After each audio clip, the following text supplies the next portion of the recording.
잠언 17장 1절입니다.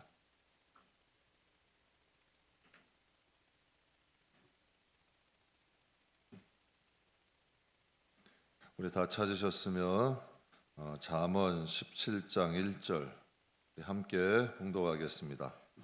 마른 떡 한 조각만 있고도 화목한 것이 제육이 집에 가득하고도 다투는 것보다 나으니라. 아멘. 하나님 모실 때는 마른 떡 한 조각이 있어도 화목한 것이 제육이 집에 가득하고도 다투는 것보다 낫다. 전 교회도 저는 그렇게 목회하려고 노력합니다. 교회 커지는 거 저는 원치 않습니다. 제 미국에서 목회한 한 목사님이 그러시더라고요. 한인 교회를 하시는데 어떤 대형 교회, 이제 한국에 있는 대형 교회 이름으로 하다 보니까 성도들이 많이 모였대요. 수백 명의 사람들이 모이는데 이 목사님이 거기에서 굉장히 딜레마에 빠진 거예요.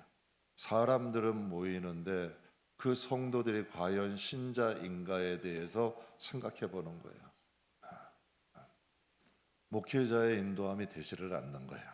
사람만 많이 모였지 진짜 성도다운 성도가 적으니까 거기에 대해 회의감을 느끼셨다는 거예요.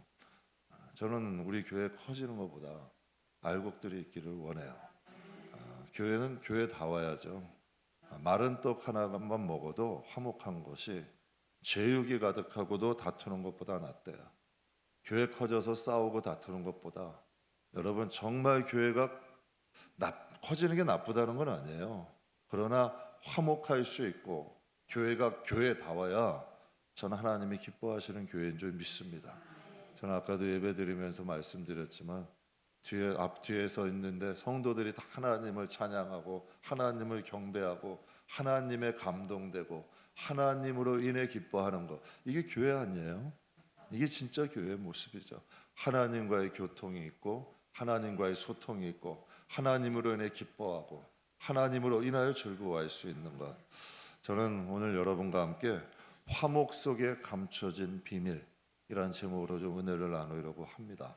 화목 속에 하나님의 무슨 비밀이 감춰 있을까?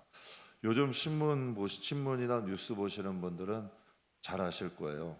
서울과 양평강 고속도로 문제로 여야가 지금 힘겨루기 하고 있어요. 저는 누가 옳고 그른지는 잘 모르겠어요. 근데 신문 일면에 보니까 이런 그림이 있더라고요. 한 주민이 연세 있으신 여자분이에요. 피켓 들고서 호소를 하고 있는 거예요. 고속도로 중단, 양평 행복 중단. 저는 솔직히 그런 마음 들어요. 정치적 논리가 아니라 정말 양평 주민을 생각해서 원만하게 해결됐으면 좋겠어요. 서울과 양평 간의 국도는 상습 정체 주간이에요. 거기는 항상 막혀요. 가려면은 몇 시간씩 걸려야 되는 곳이에요. 고속도로가 정체되면 크게 세 가지 문제가 있죠. 첫 번째는 시간이 낭비돼. 꼭 여러분 여기서 양평 가는 거나 여기서 양양 가는 거나 비슷하다는 얘기예요. 시간 낭비되죠. 기름 낭비되죠. 인력 낭비되지. 그러니까 여러분 도로가 막혀도 이런 것들이 많이 낭비가 되는 거예요. 시간도 낭비되고 기름도 낭비되고 인력도 낭비되는 거죠. 오늘 본문에 말씀하세요. 마른 떡 한 조각만 있고도 화목한 것이, 여기서 이 화목의 원어의 뜻이 평온이야. 또 번성이라는 뜻이 있어요. 화목한 곳이 번성하는 거예요. 화목은 소통을 의미해요. 소통이 돼야 돼. 사람은 흐름이 있어야 돼. 여러분 화목의 반대는 뭘까요? 불통이야. 불통은 서로 망하는 거예요. 여러분 여야가 저렇게 해봤면 백성들만 고생하는 거 아니에요?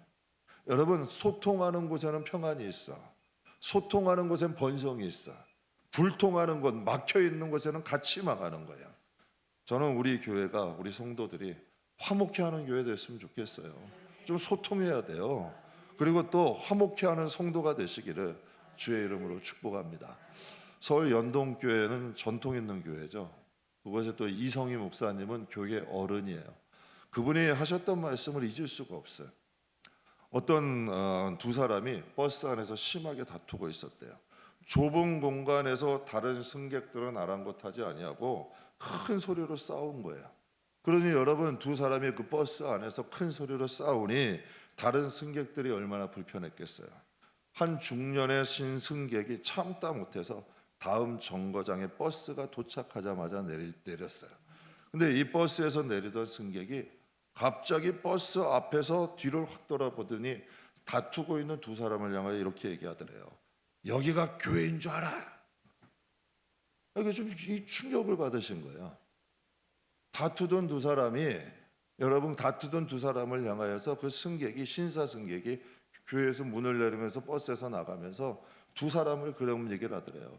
여기가 교회인 줄 알아, 다투게. 그 이성희 목사님이 이런 말씀을 하세요.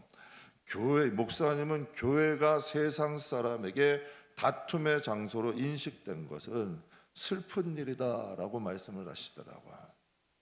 여러분, 다툼의 장소가 되어버린 교회, 세상이 걱정하는 교회가 되잖아요. 여러분, 교회가 세상을 걱정하는 게 아니라 세상이 교회를 걱정하는 시대가 됐어요. 여러분, 그리스에서는 사랑을 세 가지로 얘기를 해요. 아가페 사랑, 에로스 사랑, 필리아 사랑으로 얘기해요. 그 가운데 아가페 사랑은 하나님의 사랑이야. 무조건적인 사랑. 그러니까 조건이나 이해가 필요 없는 사랑이에요. 제 개척 초기에 목회를 하면서 참 제 부족함을 많이 느꼈을 때 하나님께 이런 기도를 드렸어요. 하나님, 왜 납니까? 왜 나 같은 사람을 선택해서 하나님의 일을 하려고 하십니까? 왜 저 같은 부족한 사람을 통해 하나님의 일을 하시려 하시나요? 근데 하나님의 의의 답변, 하나님의 답변은 전혀 논리적이지 않았어요. 하나님은 이렇게 말씀하시더라고요. 그냥 너니까 너를 통해서 받고 싶다는 거예요. 근데 저는 그 말씀이 굉장한 위로가 되더라고. 저는 하나님 앞에 재능이나 능력이나 제 자신을 볼 때 너무 부족해. 그런데 하나님은 말씀하시는 거예요. 부족해도 괜찮다는 거야.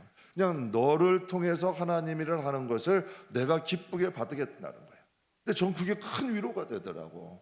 하나님께 너무 힘이 되더라고. 여러분, 논리적이지 않아. 그러나 하나님은 비교하지 않으시더라고. 하나님은 평가하지 않으셔. 여러분, 하나님이 여러분하고 누구하고 비교하시던가요?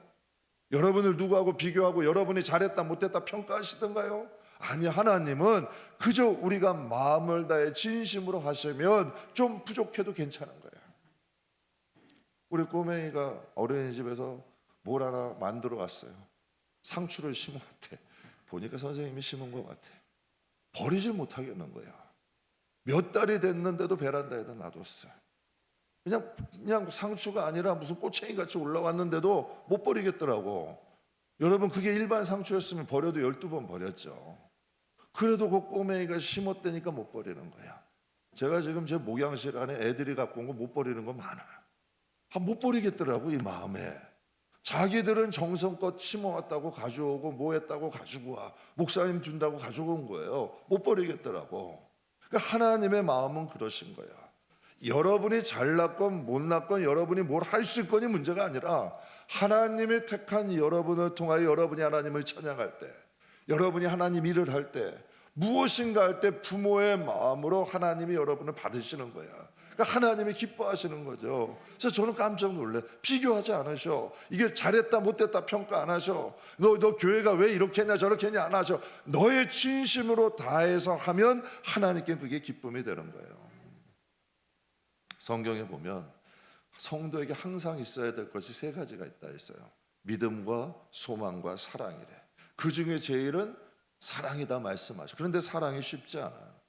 여러분, 제 솔직히 고백해, 목회하다 보면 사랑하기 힘든 교인이 있을까 없을까? 솔직히 사랑하기 힘든 교인이 있을까요 없을까요? 목사는 사람이에요. 목사는 신이 아니야. 진짜 사랑하기 힘든 교인이 있어. 그땐 괴롭죠. 왜? 저는 또 성격상 외식이 안 돼. 그러니 여러분, 사랑하고 싶지만 사랑하기 힘든 존재들이 있다는 얘기예요. 여러분, 인생을 살면서요, 제가 사랑에 대해서 신앙생활하면서 사랑에 대해서 깨닫는 것이 있어요. 사랑은 크게 두 가지가 있어요. 주 안에서 감정적으로 사랑하는 사람이 있어요. 근데 그러한 사람은 꼭 굴곡이 심해. 기복이 있어. 감정으로 살아가는 사람도 여러분 교회 안에서 그렇잖아요. 언제는 막 아삼육 떼가지고 죽지 못해 못 살아. 또 어쩌면 막 쌩쌩하고 그래. 무슨 일이지? 막 죽지 못해서 가라락 하고 다니시다가 언제 보면 그냥 막 쌩쌩 찬바람이 불어. 감정으로 사랑해서 그래요. 감정으로 사랑하는 것은 굴곡이 있어. 사랑하다 미워할 수도 있고. 그래서 여러분 청년들이 유명한 말 하잖아요. 사랑은 움직인다. 이게 여러분 이 세상의 사랑이야.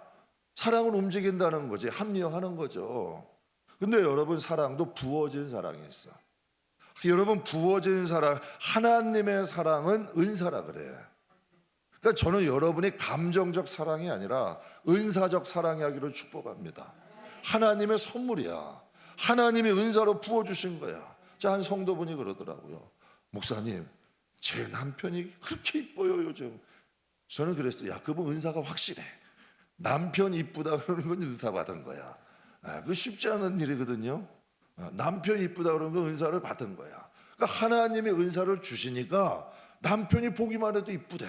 어린아이 같대. 사랑스럽대. 그 부어진 사랑이에요. 사랑이 부어지면 그게 가능한 거야. 성경에 보면 성령의 열매가 뭐라 그래요? 사랑이야. 성령의 사랑이라는 건 내 감정에서 올라오는 게 아니라 하나님이 주신 은사야. 선물이야. 성령을 통하여 맺어지는 열매죠. 인간은 무조건적인 사랑을 할 수가 없어요. 그게 불가능한 일이에요. 그런데 사랑의 영이 부어지면 달라. 이상하게 이뻐 보여. 이해하게 되고 노력하게 되고 무엇인가 여러분 달라져. 그래서 성경에 사랑은 하면서 첫 번째가 뭐예요? 참게 되는 거야. 진짜 사랑하면 참게 되는 거야. 이해하려고 노력하게 되는 거야. 그냥 그것을 봐주고 넘어가는 거예요. 왜? 사랑이 부어진 사랑이니까. 감정적 사랑은 여러분 기복이 심하지만 부어진 사랑은 참고 기다리게 되는 거죠. 그래서 성경에 이런 말씀이 있어요. 하나님의 오래 참으심이 너희의 무엇이 됐다? 구원이 됐대. 그러면 이걸 다시 얘기하면 뭐예요? 하나님의 사랑 때문에 우리가 구원이 된 거야. 여러분, 저도 목회하면서 그래요. 감정적으로 목회하면 목회는 할 수가 없는 거야. 그런데 하나님의 사랑 가지고 하면 목회만큼 여러분 행복한 게 없어. 왜? 사람이 변해가는 게 보여. 정말 사람이 여러분 변해가고 성장하고 하늘 땅의 사람이 하늘의 사람으로 변해가는 게 보여요. 그것처럼 행복한 게 없는 거야. 정말 여러분 건물에 켜가고 뭐가 숫자가 많아지고 보다 한 영혼이 하나님의 자녀가 되는 기쁨만큼 큰 게 없어. 세상 사람이 하나님 자녀가 돼요. 하나님을 모르고 하나님께 대면하고 하나님에 대해서 전혀 모르는 사람이 하나님을 사랑하게 돼. 그리고 하나님 나라를 바라보게 돼. 한 영혼이 한 사람이 하나님의 자녀가 된 거야. 그건 천하보다 귀한 거죠. 그러니까 이러한 역사들이 일어나요. 그러니까 성경은 우리를 무엇으로 비유하나요? 그릇으로 비유해요. 성경은 우리가 그릇이래요. 그러니까 하나님이 부어서 쓰신다는 거야. 그렇다면 여러분, 우리는 성경의 그릇인데 우리 안에는 온갖 세상의 잡다한 게 다 있어요. 그래서 성경의 육신의 정욕, 여러분 안목의 정욕, 이생의 자랑이 우리의 마음속엔 가득해. 그래서 여러분 가시나무새도 그러잖아요. 내 속엔 내가 너무도 많아서 당신의 쉴 곳이 없대. 버려야 돼요. 인생은 그릇이야. 그러니까 무엇이 담겨있던 버리고 하나님의 마음과 사랑이 채워지면 그 영혼은 변하게 되는 거죠. 저는 저와 여러분의 영혼 가운데 하나님의 마음이 부어지길 주의 이름으로 축복합니다. 그 인생이 진짜 행복해요. 사람이 가져야 행복해요. 여러분 부자들 한번 쫓아다니면서 물어봐요. 행복한가? 안 행복해요. 가진 것은 여러분 그게 잠깐은 행복할 수 있어. 그러나 그것이 만족이 되질 않아. 그것이 내 마음에 평안을 주진 않아. 물론 세상을 살아가는데 물질이 조금 편하기는 해. 그러나 그것이 근본적 마음의 행복을 주지는 않는다니까. 그런데 하나님의 마음이 부어지면, 하나님의 사랑이 부어지면 인생이 달라지는 거야. 그래서 하나님의 마음이 부어지고 하나님의 사랑이 부어질 때 인간은 행복한 거죠. 제가 예전에 한 고깃집을 갔는데요, 고기를 구워 먹는 고깃집이었어요. 한 테이블에 딱 앉았는데 어린아이를 셋을 둔 이제 가족이 앉아서 고기를 구워 먹는 거야. 오랜만에 외식 온 것 같아. 그랬더니 아이들이 신나서 아주 난리가 났어. 근데 이해는 돼. 자식 셋 데리고 외식하기 쉬운 일 아니야. 자식 셋 데리고 외식하는 게 쉬운 일이 아니에요. 그러니까 오랜만에 애들 데려오니까 애들이 난리가 난 거예요. 행복해가지고. 그러니까 아버지는 가서 고기 굽고 어머니는 애들 챙기고 아이들이 그냥 대충 싸가지고 막 아버지 입에다 넣어주는 거야. 딱 봐도 행복해. 그 사람들은 돼지고기 먹더라고. 근데 행복해. 그런데 한 테이블에는요 모자 같아, 모녀 같은데 비싼 한우 생고기를 먹더라고. 딱 봐도 비싼 메뉴가 보이잖아요. 그런데 서로 얼굴도 안 쳐다봐. 그냥 땅만 쳐다보고 먹다가 대면하다가 그냥 가버리더라고. 제가 그거 보면서 생각했어요. 딱 봐도 부잣집 사람들이야. 그래서 제가 그거 보면서 이렇게 생각했죠. 무엇을 먹느냐도 중요하죠. 맛있는 거 먹으면 좋겠지만 누구랑 먹느냐가 더 중요한 거야. 여러분도 식사해보지만 같이 식사하기에 불편한 사람이 있어요, 없어요? 여러분 뭘 먹어도 행복한 사람이 있어요, 없어요? 있어요. 김밥 아니라 국밥 한 그릇 먹어도 행복한 사람이 있고요. 비싼 고기 구워 먹어도 여러분 꼭 먹고 나서 꼭 가스명수 하나 먹어야 되는 사람도 있어. 그게 여러분 인간의 마음이야. 진짜 여러분 사랑하고 여러분 화목하면 거기에 여러분 기쁨이 있는 걸 얘기하는 거죠. 오늘 하나님 말씀은 진리라는 거야. 어떻게 이런 말씀을 하셔요? 마른 떡 한 조각이 있고도 화목한 것이 제육이 집에 가득하고다 다투는 것보다 낫다. 풍요로운 환경보다 서로 사랑하고 아끼고 화목한 것이 훨씬 좋다는 거죠. 여러분 누구나 다 화목과 행복을 꿈꾸며 살아요.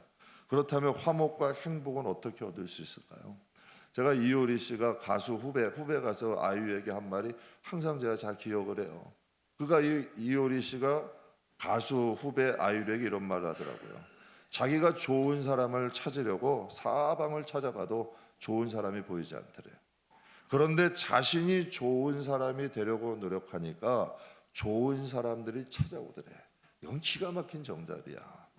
여러분 좋은 사람을 찾으려고 그런 사람들은 세상에서 좋은 사람 못 만나요. 그런다 내가 좋은 사람이 되려고 노력하다 보면 좋은 사람들이 찾아와. 참 그 사람도 그 가수도 인생을 살아보다 험한 연예계를 살아다 보면서 자기가 깨달은 것 아니겠어요? 제가 오늘 말씀도 묵상하면서 그런 것을 봤어요. 좋은 사람들 곁엔 좋은 사람이 모여. 한번 보세요. 내가 좋은 방향으로 좋은 생각하고 좋은 말 하려고 노력하면 거친 말하고 남 흉보고 남 판단하고 정죄한 왔다가도 가. 받아주고 여러분 포용하고 같이 손뼉 맞추니까 찾아오는 거예요. 그것도 여러분 내가 하나님 뜻대로고 좋은 말하고 하나님 뜻대로 살려고 노력하면 정말 하나님 뜻대로 하려고 노력하는 사람들이 모이게 돼 있어. 그러면 거기에 행복이 있는 거고 거기에 기쁨이 있는 거야.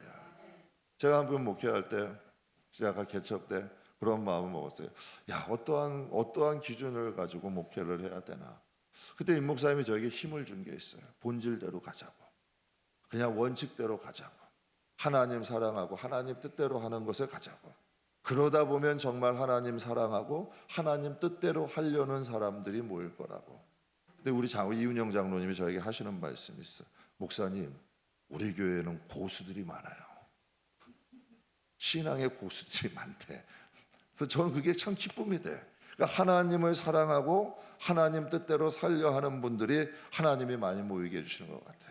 사랑하는 성도 여러분, 우리가 화목하고 하나님의 뜻대로 살려 하다 보면 여러분 주위에도 하나님의 뜻대로 살고 하나님을 사랑하려는 사람들이 모이게 되는 줄 믿습니다. 우리는 영적으로 하나님과 원수된 사이예요. 우리와 하나님의 사이에는 큰 강이 있었어. 근데 고린도후서 5장 18절에 이런 말씀이 있어요. 같이 읽겠습니다. 하나님은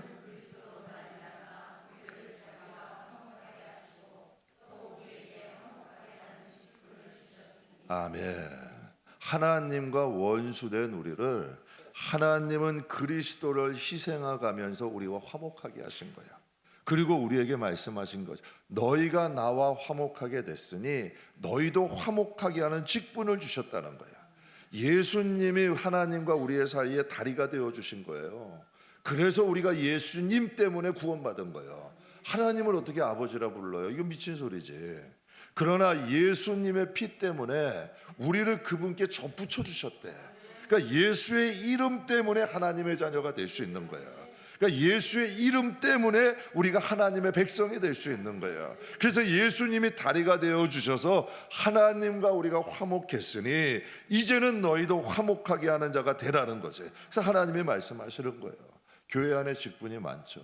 목사도 있어요, 전도사도 있어요, 장로도 있어요, 권사도 있어요, 직분이 있어요. 여러분, 이건 명예직 아니에요. 여러분이 이걸 명예인 줄 알고 세상에서 살다가 하나님 앞에 가면 오히려 직분이 여러분 발목을 잡을 거야. 여러분, 분명히 하나님은 저에게 말씀하실 거예요. 너가 목사라는 게 아니라 어떻게 목사로서 살았냐를 물으실 거야. 하나님은 여러분, 하나님 교회에서 주신 직분은 직분이 있는 만큼 그 무게도 있는 거야. 그 무슨 무게가 있을까요? 예수님은 여러분 이 세상에 온 사명 때문에 십자가를 지셨어. 그럼 저는 목사라면 분명히 신학교에서 가르치 아사교회생, 아생교회사, 제가 살려고 그러고 자꾸 높아지려고 편하려면 교회는 반드시 죽어가. 그런데 제가 조금 죽으려고 그러고 낮아지려고 그러고 섬기려고 그러고 교회는 살아.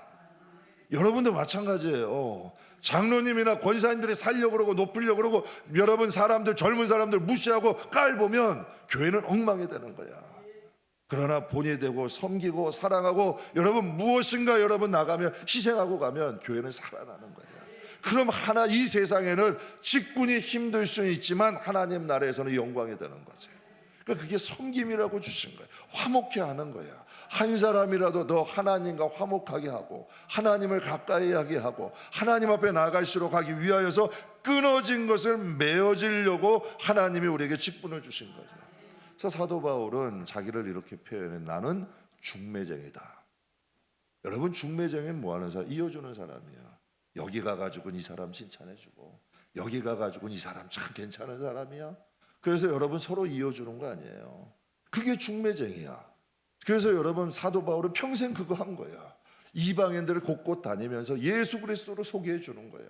그럼 여러분 우리가 이 세상에 할 일이 뭘까요? 우리도 중매쟁인 거야. 화목하게 하는 거야. 어떤 화목일까요? 하나님 십자가 화목이지. 하나님과 화목하게 하고 성도들께 화목하게 하고 이게 여러분 하나님이 가장 기뻐하신 일이에요. 사도 바울이요 로마서 1장에 이런 말을 해요. 같이 한번 읽겠습니다. 헬라인이나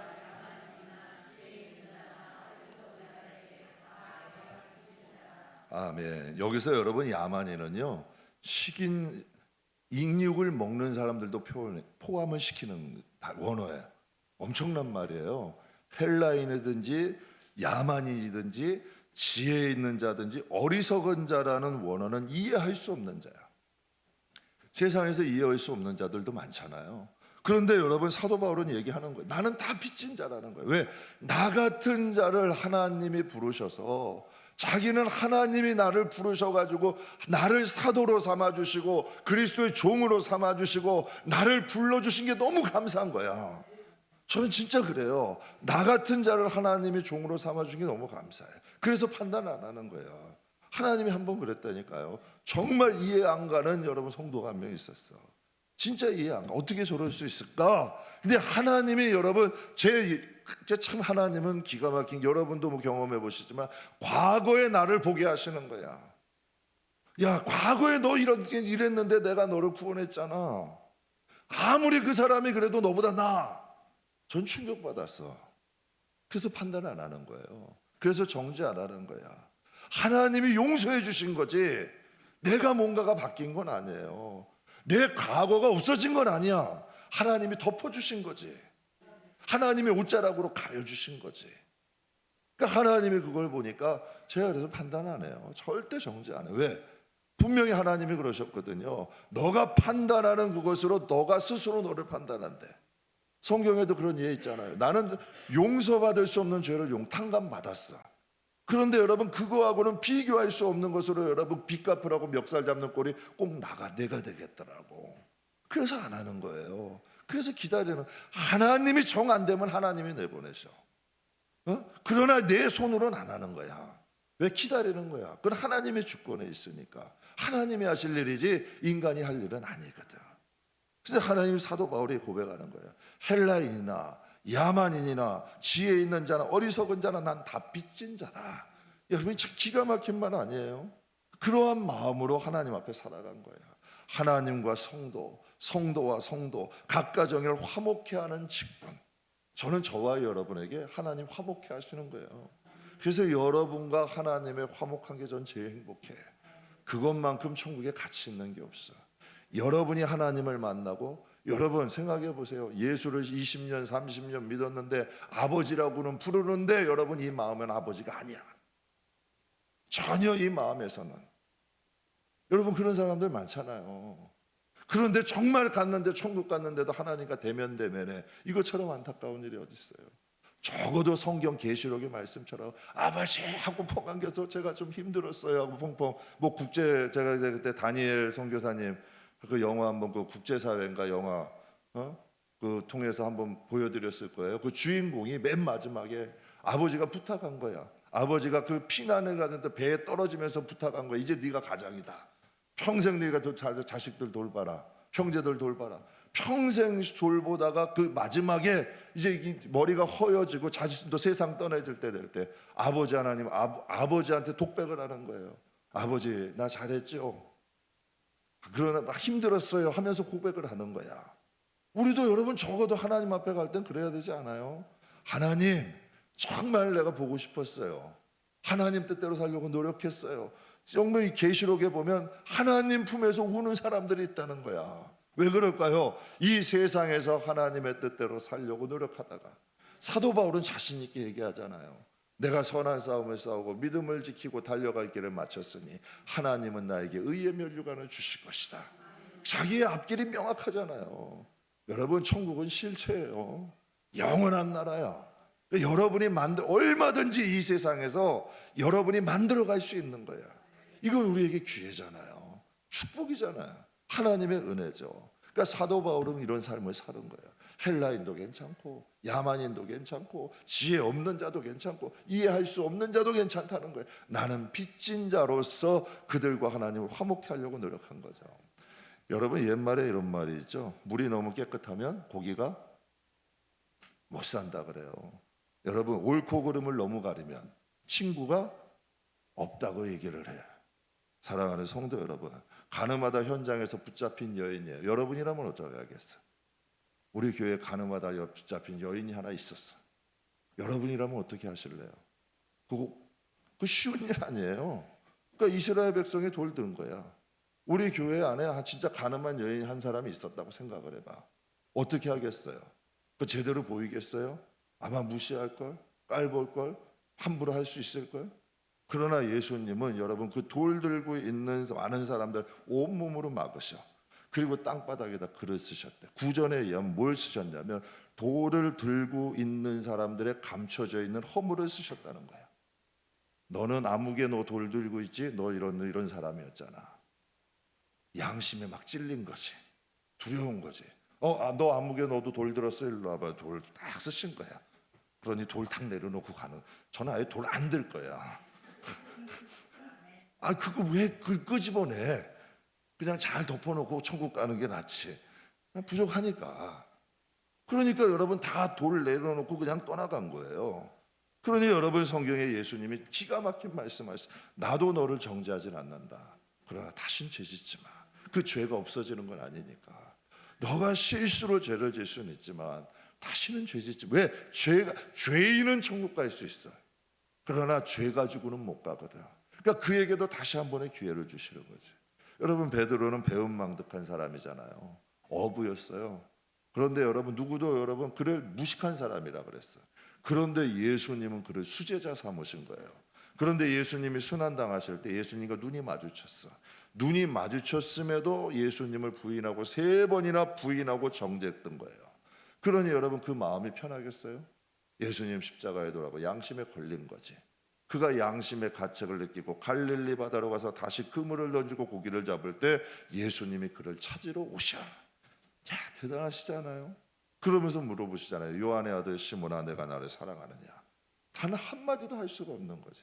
제가 그거 딱 성경 보면서 그런 얘기해요. 야, 예수님은 고수다. 예수님은 정죄가 목적이 아니고 죽이는 게 목적이 아니고 살리는 게 목적이야. 여러분, 너가 아직 나를 사랑하느냐라고 들었을 때 베드로의 마음이 어땠겠어요? 그러니 평생 주님을 위해 산 거야. 그리고 평생 여러분 주님을 위해 살다가 마지막에는 십자가 거꾸로 지고 간 거예요. 그 주님의 사랑이 베드로의 인생을 완전히 뒤집어 버린 거죠. 사랑하는 성도 여러분, 예수님처럼 용서하고 예수님처럼 기다려주고 예수님처럼 감싸주실 때 그곳에 화목이 있는 거예요. 여러분, 그곳에 번성함이 있는 거야. 화목은, 희생 없는 화목은 없어요. 무엇인가 예수님의 그 희생이 있기 때문에 우리와 하나님과 화목하게 됐죠. 저는 이거 하나만으로도 감사해요. 내가 하나님을 안 것도 감사하고, 내가 하나님을 섬기는 것도 감사하고, 하나님을 위해 살 수 있는 것도 감사하고, 내가 인생에 쓸데없는 것에 시간 낭비하며 살지 않고 하나님을 위해서 살 수 있는 인생을 산다는 것 자체가 너무 감사해요. 예수님이 아니었다면 이걸 몰랐잖아요. 그냥 인생 허송낭발 하다가 여러분 하나님 나라 가면 그 후회가 어쩔 뻔했냐고. 그러나 하나님의 인생의 눈을 제대로 보게 하시고, 하나님 나라도 제대로 보게 하시고, 하나님 나라도 준비하게 하시고, 하나님 나라도 당황하지 않고 이 세상을 살게 하잖아요. 쓸데없이 죄짓지 않게 하시고, 하나님 안에서 여러분 하루하루의 삶이 이제 이전으로 산 것은 죄로 이전으로 족하고, 이제는 하나님 앞에 쌓는 삶 살게 하잖아요. 이게 얼마나 축복이 돼요. 제가 솔직히 얘기한다. 회병 예배 하루하루가 감사해요. 여러분 쉽지 않아요. 그러나 하루하루를 쌓는 거예요. 그 하루하루를 쌓는 거예요. 저도 하나님 앞에 기도하며 쌓는 거고, 설교하는 것도 여러분 쌓는 거고, 하나님을 위해서 하루하루 사는 거예요. 그러니 여러분 이것이 얼마나 복된 길인지 모르죠. 그러니까 여러분 예수님의 그 희생이 있었기 때문에 여러분 우리가 화목한 거야. 우리에게 번성함이 있는 거예요. 여러분 우리의 마음에 하나님의 은혜로 번성하잖아, 풍성하잖아, 충만하잖아. 여러분 인간이 작대요? 아니에요. 여러분 과학자들이나 의학자들이 그러잖아요. 인간은 소우주래. 인간의 안에, 여러분 인간의 뇌 속에, 인간의 마음 속에 얼마나 어마어마한 것이 있는데 우리가 이 세상을 사는 동안 작아 보인다 천만에요. 인간은 작지 않아. 저와 여러분이 이 세상으로 한 모든 삶들이 하나님 앞에 쌓이게 되고 하나님의 기쁨이 돼. 그러니 우리도 이 세상에서 화목해 하는 자가 돼야지. 어떻게 하든지 하나님 소개하고 하나님 뜻대로 살고 하나님과 좀 가까워질 수 있게 한다면, 생각해 보세요. 여러분이 잃어버린 자식을 찾아줬어. 여러분에게 어때요? 그 사람은 20년 30년 잃어버린 자식인데 누가 여러분을 그 자식을 찾아줬어. 여러분의 자식이 죽을 병에 걸린 거예요. 그런데 여러분이 그 죽을 병 걸린 자식을 살려줬어. 여러분에게는 어떻겠어요? 그래서 성경이 그러잖아요. 99마리의 양이 있어도 한 마리 잃어버린 양을 찾으면 천국에서는 잔치를 한다는 거예요. 그러니까 이것이 여러분 화목이잖아. 하나님은 여러분 우리를 화목해 하시고 우리를 화목해 하려고 독생자 주셨고 우리에게도 또한 화목해 하는 직분을 주셨대. 여러분 팔복 가운데 하나님이 엄청난 말씀을 하셨어요. 예수님이 성경에 보면 팔복을 말씀하셨죠. 마태복음 5장에. 그럼 팔복이라고 예수님이 말씀하신 팔복이라면 작은 복이에요? 큰 복이에요? 예수님이 8가지를 말씀하신 건데 그 중에 하나가 마태복음 5장 9절 같이 읽겠습니다. 화평케 하는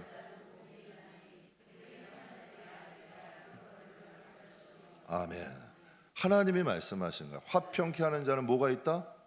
복이 있대. 무슨 복이다? 그들이 하나님의 아들이라 무엇을? 일컬음을 받을 것이다. 마귀가 온 이유는 뭐예요? 다 끊어놓는 거야. 하나님과도 끊어놓고 교회도 끊어놓고 가정도 끊어놓고 다 그냥 썰어놓는 거야. 다 끊어놓는 거야. 잘라놓는 거야. 여러분 성도들도 그런 거지. 가서 끊어놓는 성도들이 있는 거야. 붙여놓는 성도들도 있어요. 그럼 예수님이 오시는 이유는 뭐예요? 다 붙여놓으러 오시는 거예요. 하나님도 붙여놓고 교회도 화목하게, 가정도 화목하게, 영혼도 강건하게 만들고, 하나님이 계신 곳에, 예수님이 계신 곳에는 화목이 있고 평안이 있고 번성함이 있잖아. 살아 있으면 번성하는 거야. 그러니까 하나님을 살리러 오신 거야. 이게 하나님의 역할이죠. 그래서 화평케 하는 자는 복이 있대요.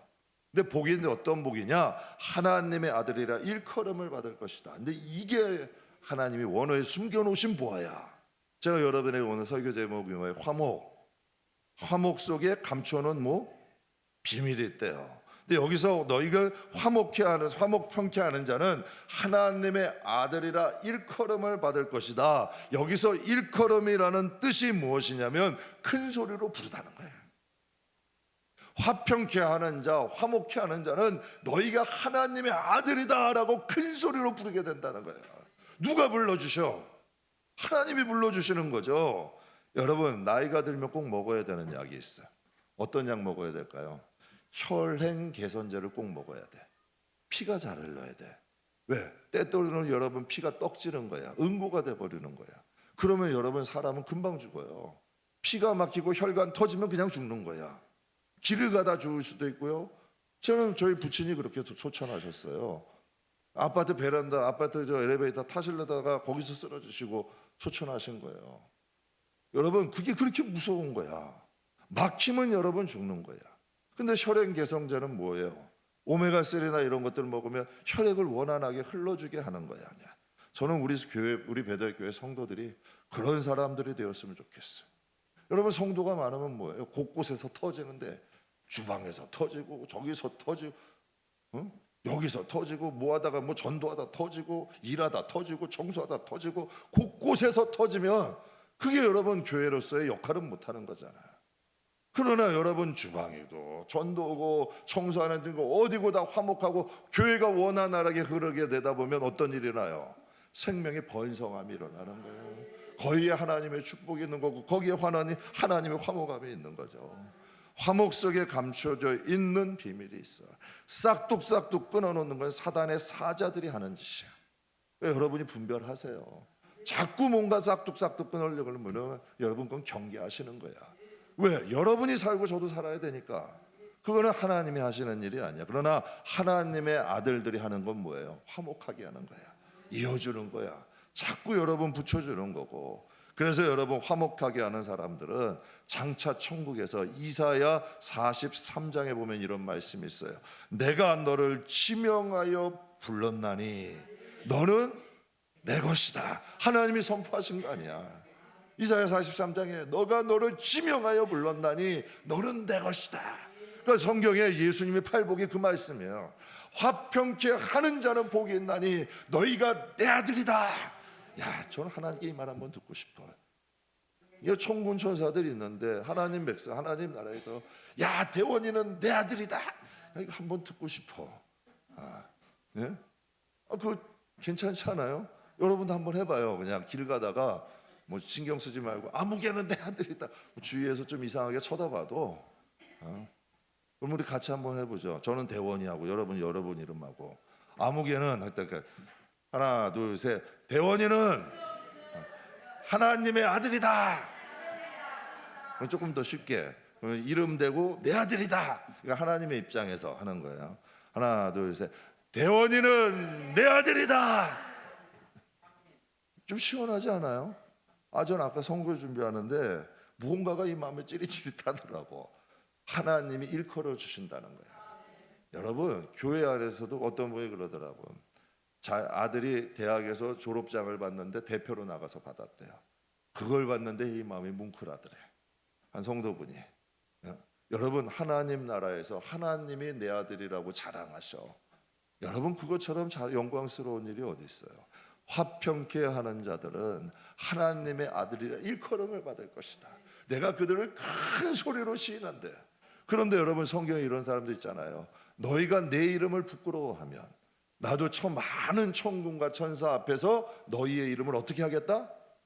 부끄럽게 한다고, 부끄러워한다고 말씀하셨어. 그러나 저와 여러분의 이름을 하나님이 부르시고 자랑스럽게 여기신다. 여러분, 이건 놀라운 축복이죠. 사랑하는 성도 여러분, 말씀 마무리하겠습니다. 저는 예수님이 말씀하신 팔복 중에 하나야. 저는 저와 여러분이 화목케 하는 자가 되기를 주님의 이름으로 축복합니다. 화목 속에 감춰놓여 있는 비밀, 하나님의 아들로 큰 소리로 불려질 수 있는 저와 여러분이 다 되시기를 주의 이름으로 축복합니다.